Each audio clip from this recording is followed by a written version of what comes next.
अस्सलाम वालेकुम, कैसे हैं आप लोग? उम्मीद करती हूँ आप सब ठीक होंगे। आज एक और वीडियो के साथ मैं हाज़िर हूँ। अभी जो वीडियो है हमारी वो ब्लूम्स टैक्सोनॉमी के ऊपर है और ये जो वीडियोज़ हैं बेसिकली जो एचएम के जो टेस्ट होने वाले हैं या एजुकेशन लेक्चर के टेस्ट होने वाले हैं, पहले हम सिर्फ उनको सामने रखते हुए सीख रहे थे, लेकिन अब मैंने इसमें इजाफ़ा कर दिया विच इज़ टीचिंग लाइसेंस। तो अगर आपको पता है कि सिलेबस जो है वो शेयर किया गया है, तो उसमें भी बीएड में जो कोर्स हम पढ़ते हैं वो सारे उनमें हाइलाइटेड हैं। तो अब ये सारी चीज़ें उससे भी रिलेटेड हैं। तो आप तीनों कैटेगरीज़ के लिए तैयार खुद को कर सकते हैं।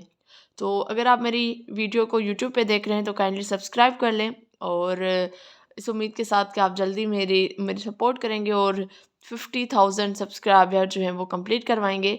और अगर आप फेसबुक पेज पे देख रहे हैं तो लाइक कर दीजिएगा पेज को और ज़रूर शेयर कीजिएगा। अच्छा, तो ब्लूम्स टैक्सोनॉमी ब्लूम्स जो है वो एक एजुकेशनिस्ट है, उसका नाम है। उन्होंने बेसिकली ये हायरार्की दी थी और इस वजह से इसको ब्लूम्स टैक्सोनॉमी कहा जाता है। तो इसके इंशाल्लाह मैं कोशिश करूँगी कि इसको मैं आपको प्रॉपर तरीके से समझाने की कोशिश करूँगी। तो in 1956 Benjamin Bloom's with collaboration with others published a framework for categorizing educational goals। तो यहाँ पे थोड़ा सेंटेंस इशू है, इसको इग्नोर कीजिएगा। तो 1956 में जो है वो एक एजुकेशनिस्ट है जिनका पूरा नाम था बेंजामिन ब्लूम। उन्होंने बाकी एजुकेशनिस्ट के साथ मिलकर तो एक फ्रेमवर्क दिया था और बेसिकली उस फ्रेमवर्क में एक हिरार्की है और किस तरीके से जो एजुकेशनल गोल्स हैं उनको कैटेगराइज कर सकते हैं हम। तो बेसिकली हम क्योंकि एजुकेशन फील्ड से रिलेटेड बात कर रहे हैं तो हम तभी यहाँ पे एजुकेशनल गोल्स कहेंगे, लेकिन ये जो ब्लूम्स टैक्सोनॉमी है वो सिर्फ एजुकेशन पे महदूद नहीं है। आप ज़िंदगी के बहुत से काम हैं आपकी लाइफ में और भी चीज़ें आप उसको भी इस ब्लूम्स टैक्सोनॉमी में जो है ऐड कर सकते हैं। तो इंशाल्लाह वो आगे हम बात करेंगे तो आपको अंडरस्टैंडिंग हो जाएगी, ठीक है। तो आपने ब्लूम्स टैक्सोनॉमी बेसिकली फ्रेमवर्क है जो हेल्प करता है एजुकेटर्स को कि वो नेविगेट करें कि डीप डेप्थ ऑफ लर्निंग, ठीक है, कि उनको जो लर्निंग देनी है या देनी है, जो टीचिंग करनी है, जो लर्निंग देनी है बच्चों को, उनकी डेप्थ क्या होगी, ठीक है। और बेसिकली उसमें अगर डिफरेंट लेवल्स हैं थिंकिंग के और सिर्फ मेमोराइजिंग फैक्ट्स नहीं है, बेसिकली उसमें डिफरेंट लेवल्स हैं जो टोटल 6 लेवल्स हैं, ठीक है। सो इसमें learning outcome, target, knowledge, skills और एटीट्यूड फॉर चेंज। इसमें बेसिकली लर्निंग आउटकम्स में टारगेट सेट किए जाते हैं जिसमें नॉलेज होती है, स्किल्स होती हैं और एटीट्यूड होते हैं जिनको विद द हेल्प ऑफ आप जो टीचिंग लर्निंग प्रोसेस है उसको आप चेंज कर रहे होते हो, ठीक है। अब blooms taxonomy specifically targeted those by seeking to increase knowledge जिसको हम कॉग्निटिव डोमेन कहेंगे, डेवलप स्किल जिसको हम साइकोमोटर कहेंगे डोमेन, और डेवलप इमोशनल एप्टीट्यूड और बैलेंस जिसको हम इफेक्टिव डोमेन कहेंगे। तो ब्लूम्स टैक्सोनॉमी जो 1956 की है उसमें बेसिकली 3 डोमेन है। कॉग्निटिव डोमेन है जिसमें आप बेसिकली नॉलेज इंक्रीज करवा रहे हो, ठीक है। उसके अलावा स्किल्स जब डेवलप हो रहे हैं तो साइकोमोटर डोमेन में आ जाएगा।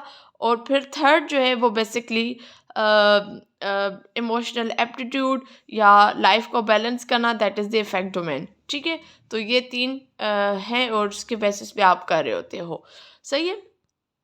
अच्छा, जैसे मैंने बात की तो बेसिकली जो ब्लूम्स टैक्सोनॉमी है वो 6 लेवल्स है उसमें। तो सबसे पहला जो लेवल है that is the remembering level जिसमें recalling basic facts and information. तो रिमेम्बरिंग में बेसिकली आप जो फैक्ट्स हैं, फिगर्स हैं, उनको रिकॉल कर रहे होते हो, जिसमें फॉर एग्जांपल एक सिंपल क्वेश्चन ले लेते हैं हम कि what is the capital of France, या आप लिस्टिंग कर रहे हो फेजेस ऑफ फोटोसिंथेसिस। तो इसमें आपने रट्टा लगाया, रट्टा आपको सोचने की कोई ज़रूरत नहीं पड़ी, रट्टा लगा हुआ है। आपने रट्टे वाले जो क्वेश्चंस होते हैं वो सारे के सारे रिमेम्बरिंग फेज में या लेवल में आ जाते हैं, ठीक है। सेकंड में देखें तो सेकंड जो है वो है अंडरस्टैंडिंग लेवल। अब अंडरस्टैंडिंग लेवल में क्या हो रहा है, that is the grasping the meaning of concept and ideas. अब इसमें आप कॉन्सेप्ट जो आइडियाज़ है उसको अंडरस्टैंड कर रहे होते हो, एक्सप्लेन कर रहे होते हो चीज़ों को अपने अल्फाजों में, कंपेयर करते हो चीज़ों को, कंट्रास्ट करते हो चीज़ों को, आपस में कंपेयर करते हो, उनकी सिमिलरिटीज़ बता रहे होते हो, उनकी डिफरेंसेस बता रहे होते हो, इंटरप्रेट कर रहे होते हो इन्फॉर्मेशन। सिर्फ ये नहीं कि आपने रीडिंग की और आपने मीनिंग बताई, बल्कि उसके बिहाइंड द वर्ड्स क्या मीनिंग है वो आप बता रहे होते हो, ठीक है। इमेजिन कर रहे होते हो कि इमेजिन कर रहे होते हो या एक्सप्लेन कर रहे होते हो कि वाई प्लांट्स नीड सनलाइट। आप अंडरस्टैंड करोगे तभी आप इसका रिस्पॉन्ड कर पाओगे कि क्यों प्लांट्स को जो है वो सनलाइट की ज़रूरत होती है। या आप पोम लिख सकते हो। तो ये सारे की सारी अंडरस्टैंडिंग है। फॉर एग्जांपल अब जैसे पैलेस्टाइन और इसराइल का जो इशू हो रहा है, तो आपको सारा पता है, आपने रीड किया, सब कुछ किया, अंडरस्टैंड किया है। तो अगर आपको कहें कि पोम लिखे तो आप लिख पाएंगे, ठीक है, because you have the very deep understanding regarding Israel and Palestine issue, ठीक है। तो remembering the first level, second is understanding level, third जो लेवल है विच इज़ अप्लाइंग। अब अप्लाइंग में क्या है कि using knowledge in new situation and solving problems, ठीक है। अब आपने रिमेम्बरिंग भी कर ली, आपने अंडरस्टैंडिंग कर ली, अब लेवल बढ़ रहा है विच इज़ अप्लाइंग लेवल। अब इसमें जो आपकी अंडरस्टैंडिंग थी, अब आपने वो फॉर न्यू सिचुएशन आपके पास आ गई, अब आपने वो नॉलेज उस सिचुएशन में अप्लाई किए कर रहे हैं, that mean you are in a third level, ठीक है। आप डिसीजन ले रहे हो। उसके अलावा फॉर एग्जांपल हम सिंपल क्या आप अप्लाई कर सकते हैं पैथागोरस थ्योरम को कि कैलकुलेट करें एरिया ऑफ ट्राइंगल, ठीक है। आपको पता है एरिया ऑफ ट्राइंगल क्या है, आपको पता है पैथागोरस थ्योरम क्या है, आप इनको दोनों को मिलाकर क्या कर रहे हो, आप कोई ऐसे जो है लिख रहे हो ताकि आप अपना जो भी लिटरेरी कैरेक्टर्स को डिफाइन कर रहे हो, सॉरी डिफेंड कर रहे हो। तो बेसिकली आपके पास नॉलेज है कैसे कैसे लिखा जाता है, लेकिन अब आपको पता है कि डिफेंड कैसे किया जाए, लेकिन अब आप उसको अप्लाई कर रहे हो, तो वो आपकी सारी एप्लीकेशन लेवल में आ जाएगा, अप्लाइंग लेवल में आ जाएगा, विच इज़ थर्ड। तो हमारे यहाँ मोस्टली अगर मैं कहूँ तो 60% इस पर फोकस होता है, 40% भी नहीं होता मेरे हिसाब से, और बाकी अप्लाइंग में तो कोई 1% 2% भी बहुत मुश्किल होता है, ठीक है। उसके बाद हम आ जाते हैं analysing which is level number 4। तो इसमें basically examining information in detailed and understanding its parts. अब इसमें क्या होता है कि आप चीज़ों को तोड़ तोड़ कर ब्रेक डाउन करके उसकी इंफॉर्मेशन निकाल रहे होते हो, ठीक है। अब उसके मतलब फॉर एग्जांपल अगर एक पूरा एक आपके पास आपने पूरी अंडरस्टैंडिंग कर ली इंफॉर्मेशन को, अब आप हर एक इंफॉर्मेशन को टुकड़ों में करोगे और फिर उसकी एक एक एक की अलग अलग कॉज इफ़ेक्ट्स बताओगे, कॉम्प्लेक्स आइडियाज़ को तोड़कर छोटे छोटे उसके जो है छोटे छोटे उसमें लेकर आओगे, आइडियाज़ में लेकर आओगे। जैसे फॉर एग्जांपल आप दो इवेंट्स हैं, हिस्टोरिकल इवेंट्स, उनको कंपेयर कर रहे हो, या उसके अलावा जो मेन थीम होती है नावल में उसको आप आइडेंटिफाई कर रहे हो। तो बेसिकली नावल तो एक बहुत बड़ा है, तो आपने उसके पार्ट्स को निकाला और उसमें से आइडेंटिफाई किया कि मेन थीम क्या है इस नावल की। तो ये सारा का सारा आपका एनालाइजिंग में आ जाएगा, ठीक है। उसके बाद creating which is the level number 5। तो उसमें आप सब generating new ideas, solutions and creative works. तो इसमें बेसिकली क्रिएटिंग से ही लफ्ज़ से आपको आइडिया हो रहा होगा कि बेसिकली आप एक और वर्जन जो है वो उस चीज़ का बना रहे होते हो, ठीक है। इसमें कोई आइडिया भी हो सकता है, कोई सॉल्यूशन भी हो सकता है, कोई चीज़ आप इन्वेंट कर रहे हो, या कोई सॉन्ग बना रहे हो, या कोई फॉर एग्जांपल एक आपका टॉपिक है फॉर एग्जांपल सोलर सिस्टम का, तो आपने सोलर सिस्टम के ऊपर कोई सॉन्ग बना दिया, ठीक है। उसके अलावा फिक्शनल स्टोरीज जो हम बनाते हैं वो भी आपका क्रिएटिंग में आ जाएगा, लेवल 5 में आ जाएगा, ठीक है। तो इस तरीके से बेसिकली ये सारी चीज़ें हैं। तो लास्ट जो है उसको हम देख लेते हैं which is evaluating making critical judgements and assessing the values of ideas and solutions. अब इसमें देखें कि आप बेसिकली ये पीक होता है उस पैरामाइड्स का, ठीक है। ये बेसिकली इस तरीके से होता है, मैं यहाँ पे कर दूँ, ठीक है। इस तरीके से आपकी लेवल्स होती हैं, पैरामाइड्स होता है, और इस तरीके से level 1, level 2, level 3, level 4, level 5 और लेवल 6। ये बेसिकली हाईएस्ट पीक होता है विच इज़ एवल्यूएटिंग होता है, और उसमें आपको क्रिटिकल थिंकर बनना होता है, तभी आप जो है आइडियाज़ को जज कर पा रहे होते हो, आर्ग्यूमेंट्स को जज कर पा रहे होते हो, सॉल्यूशंस दे पा रहे होते हो। ज़ाहिर बात है जब आप असेस करोगे तो किसी एविडेंस के बेसिस पे असेस करोगे, ठीक है। कोई रिकमेंडेशंस आप दोगे, साइंटिफिक हाइपोथेसिस दोगे, ठीक है। तो इस तरीके से बेसिकली इसमें आ जाएंगे एवल्यूएटिंग में, और फिर आप उसके प्रोज एंड कॉन्स आप बताओगे, डिस्कस करोगे, तो ये एवल्यूएटिंग में आ जाएगा, ठीक है। तो ये बेसिकली आपके 6 लेवल्स हैं। अब आपने इसको तैयारी किस तरीके से करनी है, पहले तो आपको इन 6 लेवल्स का नाम पता हो, और अगर फॉर एग्जांपल आपको ये डेफिनेशन दे रहे हैं तो आपसे पूछ सकते हैं कि ये लेवल कौन सी है, इसका क्या नाम है, ठीक है। तो ये आपको जहन में आना चाहिए। इंशाल्लाह कोशिश करूँगी कि मैं इसके एमसीक्यूज़ भी आप लोगों के साथ शेयर करूँ।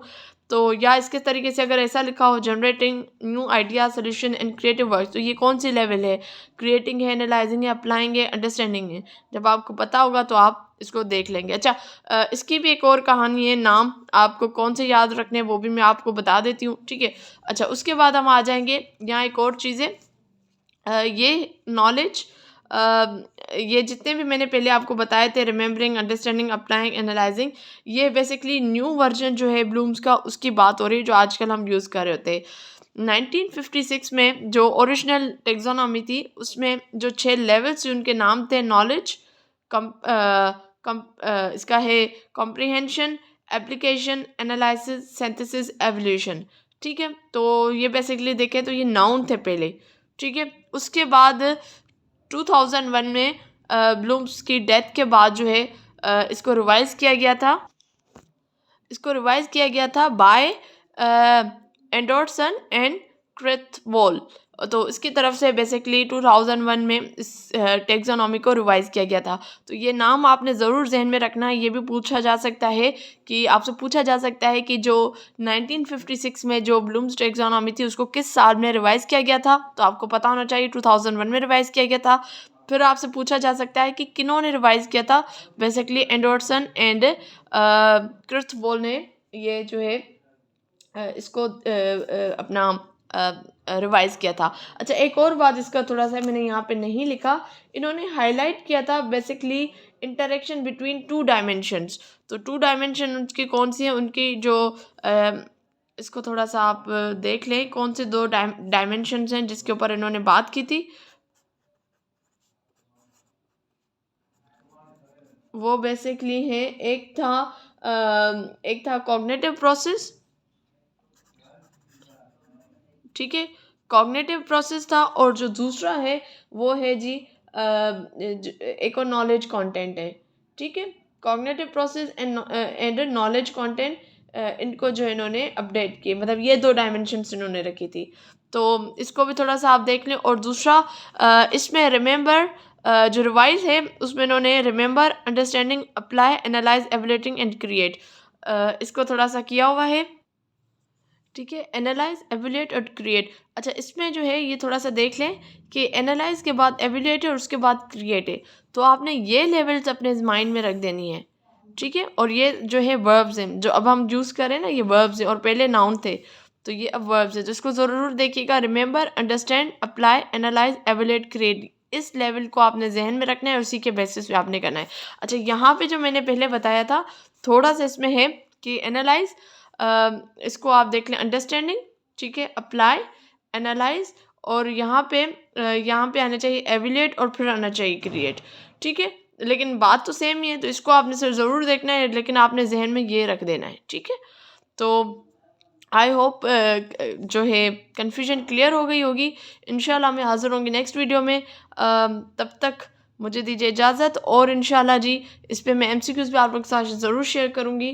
तो थोड़ा सा यहाँ पे है एनालाइज, और ये है जी क्रिएटिंग, तो क्रिएटिंग होगा नंबर 6 और ये हो जाएगा नंबर 5।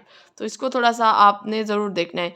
तो इंशाल्लाह जब मैं बनाऊंगी लेसन प्लान तो वो भी मैं आप लोगों के साथ ज़रूर शेयर करूंगी कि इन सब के अंदर जो है वो डिफरेंट वर्ड्स आते हैं, और फिर आप वो सेलेक्ट करके कैसे जो है आप लेसन प्लान बनाते हैं, बेसिकली एसएलओस बनाते हैं, और या किसी भी लेसन प्लान के एसएलओस देखकर आपको कैसे पता चलेगा कि ये कौन से लेवल तक आ रहा है, मतलब ब्लूम्स की कौन से लेवल तक टच करें।